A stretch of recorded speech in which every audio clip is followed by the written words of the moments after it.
Sugeng enjang para adiyuswa, sugeng pepanggihan malih wonten ing renungan padintenan adiyuswa ing dinten Sabtu kliwon 3 Januari 2026. Sumangga dinten punika kita nampeni jejer tekad enggal. Para adiyuswa, dinten punika kita sampun ngancik dinten kaping 3 ing warsa enggal ing taun kapengker. Kabingahan lan kaprihatosan, sukses lan gagal, sehat, sakit, mawarni-warni kawudenan sampun kita lampahi. Lumebet ing warsa enggal punika, sampun sak mestinipun kita kagungan pengajeng-ajeng lan tekad kangge nglampahi gesang ingkang langkung sae malih. Kawudenan ingkang langkung sae sak lebeting brayat pedamelan, sekolah lan ugi dados umat kagunganipun Gusti ingkang setya. Lumebet wonten ing warsa enggal, kita ugi dipun engetaken bilih gesang peparingipun Gusti punika winates. Wonten wanjinipun kita badhe paring tanggel jawab tumrap sedaya ingkang sampun kita lampahi ing jagat punika. Wonten wanjinipun mangke putraning manungsa badhe rawuh lan lenggah ing dampar kamulyan paring pengadilan ingkang wekasan. Mangke sang nata badhe milah pundi tiyang ingkang mursid, pundi tiyang ingkang duraka. Tiyang mursid badhe nampi gesang langgeng ing swarga, tiyang duraka badhe nampi paukuman langgeng ing neraka. Tiyang mursid saged nampi kawiljengan awit ing saklebeting gesangipun sampun ngetingalaken kesaenan dhateng tiang-tiang ingkang nandhang kaprihatosan lan kecingkrangan. Kadosta tiang ingkang kerapan, kasatan, lelono, kelukaran, gerah lan kinunjara perlu dipun mangertosi wonten ing iman kapitadosan Kristen. Kawiljengan punika kamirahan saking Gusti Allah saklebeting Sang Kristus Yesus. Mboten wonten tiyang ingkang saged nampi kawiljengan awit saking tumindakipun piyambak. Para tiyang mursid tumindak sae dhateng tiyang sanes ingkang asor awit caos syukur lan nulodo Gusti Yesus. Matius 20 ayat 12 ngendika, samubarang kabeh kang sira tindakake kanggo salah sawijining saduluring sun kang asor dhewe iki, iku iya sira tindakake kagem ingsun. Para adiyuswa, warsa enggal punika wekdal ingkang sae kangge kita niti priksa minangka umat kagunganipun Gusti Yesus. Punapa gesang kita sampun kita lampahi kanthi peduli dhateng kawontenan tiyang sak kiwa tengen kita. Punapa ing taun kapengker kita tasih asring gesang namung nengenaken diri kita piyambak. Sumangga ing warsa enggal punika kita gadah tekad enggal kangge langkung sae lan wigati malih dhateng sesami supados gesang kita tansah binerkahan lan dados margining berkah kangge sesami. Amin. Sumangga kita ndedonga. Matur nuwun Gusti, dinten punika paduka paring pepimut amrih satata gesang kawula ing warsa enggal punika sangsaya sae. Paduka berkahi para adiyuswa dalasan anak putu kawula ing pundiya papan. Monggo paduka ingkang reksa lan paduka ugi ingkang tansah mitulungi paring berkah.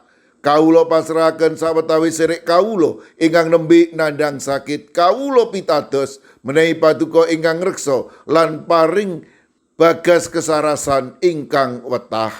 Kawula pasrahaken Ibu Bambang HN ingkang udasa mangke nembe nandhang sakit. Monggo Gusti paduka ingkang reksa lan paring pitulung. Kawula pasrahaken Bapak Suharjono wilayah setunggal GKJ Magelang lan Bapak Tulus Sutega wilayah 7 GKJ Magelang ingkang udasa mangke sampun nampi operasi ing pemulihan. Kawula pitados menawi paduka badhe ngreksa lan tansah paring bagas kesarasan. Kaudinipun sedherek kawula ing GKJ Antp ingkang nembe nandhang sakit lan ing pemulihan. Ibu Paini, Ibu Jumini, Ibu Juminah, Bapak Joko Wahyu Adi, Bapak Kustam, Bapak Sukiman, Bapak Slamet Mulyono, Mbah Tuminem lan Mbah Jah kawula pitados paduka ugi badhe ngreksa lan paring berkah. Mirunggan kalau pasrahaken sederek Nena putranipun Bapak Beni ing wilayah Sekawan GKJ Magelang ingkang dasak mangke nembe nandhang sakit ing griya sakit Bandung.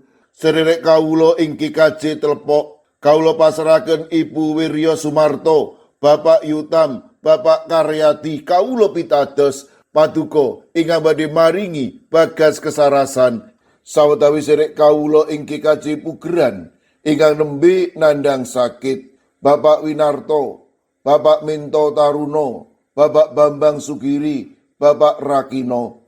Sawetawis sederek kawula ing GKJ Klaten, Bapak Joko Suranto, Bapak Harsono, Ibu Tiwi Bambang Sutomo.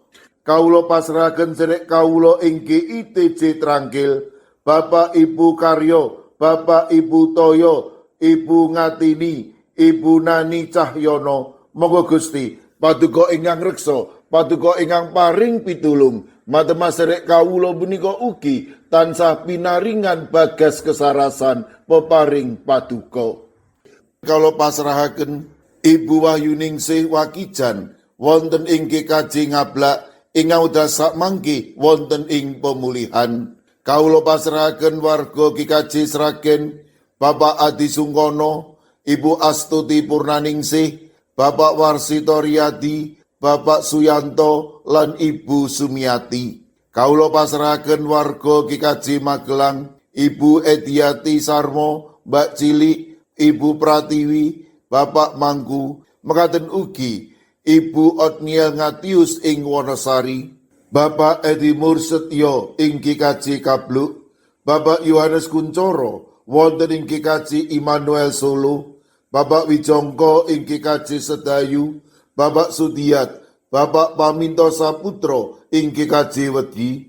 Kawula pasrahaken ing GKJ Krapyak sederek Setianti, ing GKJ Mijen, Ibu Purwaningsih Sunaryo, Ibu Elizabeth Indarwati, Bapak Bambang Setyo Margono, Bapak Moses Taji, Bapak Budiman Gultom, ing Banyumanik, Bapak Daniel Agus Suwarso, Ibu Arung Puji, ing GKJ Pamung Utomo Kalinegoro, Bapak Martiono, Ibu Marsudi, Ibu Sri Widardi, sederek Esti wonten ing Wonocatur. Kawula pasrahaken sederek kawula wonten ing Semarang Barat, Ibu Lini Sutopo. Sederek kawula wonten ing GKJ Ungaran, Bapak Hono Hadi Prasetyo, Bapak Resdiarto, Ibu Ratiningsih, Ibu Dewi Teguh, Ibu Kristini Sunaryo, Ibu Suhantini Hadiono, sederek Dwi Putro, Ibu Sugito, Bapak Sembiring, Ibu Surisno, Ibu Munarti, lan Bapak Ibu Tukiman. Lan kawula pasrahaken ing GKJ Tuban, Bapak Yohanes Mudadi, ing GKJ Wonosobo, Bapak Lazarus Samijan, Ibu Endang Sarjono, Bapak Yusuf Sunaryo. Kawula pasrahaken Ibu Lasiem ing Gundang Winangun, Iyang Sarwito ing GKJ Ngalian. Kawula pasrahaken para adiyuswa lan sinten kemawon ingkang dasak mangke nembe nandhang sakit. Kawula pitados paduka ingkang badhe nyarasaken matemas sederek kawula menika pikantuk bagas kesarasan ingkang wetah. Kawula pasrahaken sedaya pandonga lan pasambat kawula wonten ing asta paduka Gusti kawula Yesus Kristus. Amin. Sumangga para adiyuswa kita tutup pepanggihan kita renungan padintenan adiyuswa kanthi ngrepekaken kidung. Sumangga.